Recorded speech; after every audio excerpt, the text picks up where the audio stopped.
أعوذ بالله من الشيطان الرجيم. بسم الله الرحمن الرحيم. يا أيها المزمل قم الليل إلا قليلا نصفه أو انقصه منه قليلا أو زد عليه ورتل القرآن ترتيلا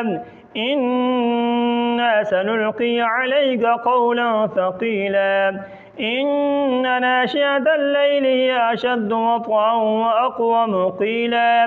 إن لك في النهار سبحا طويلا واذكر اسم ربك وتبتل إليه تبتيلا رب المشرق والمغرب لا إله إلا هو فاتخذه وكيلا واصبر على ما يقولون واهجرهم هجرا جميلا وذرني والمكذبين أولي النعمة ومهلهم قليلا إنا لدينا أنكالا وجحيما وطعاما ذا غصة وعذابا أليما يوم ترجف الأرض والجبال وكانت الجبال كثيبا مهيلا إنا أرسلنا إليكم رسولا شاهدا عليكم كما أرسلنا إلى فرعون رسولا فعصى فرعون الرسول فأخذناه أخذا وبيلا فكيف تتقون إن كفرتم يوما يجعل الولدان شيبا السماء منفطر به كان وعده مفعولا إن هذه تذكرة فمن شاء اتخذ إلى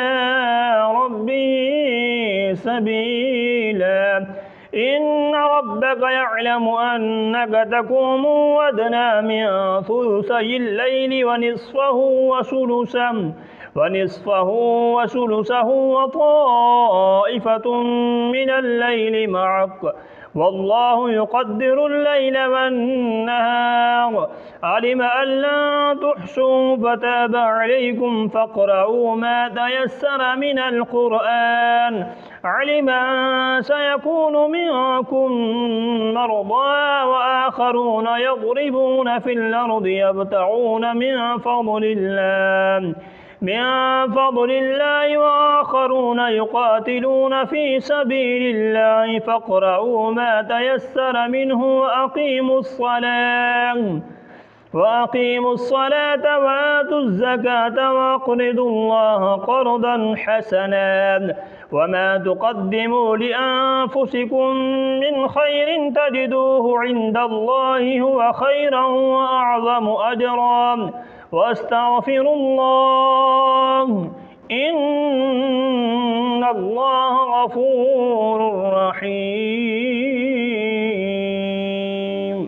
صدق الله العظيم.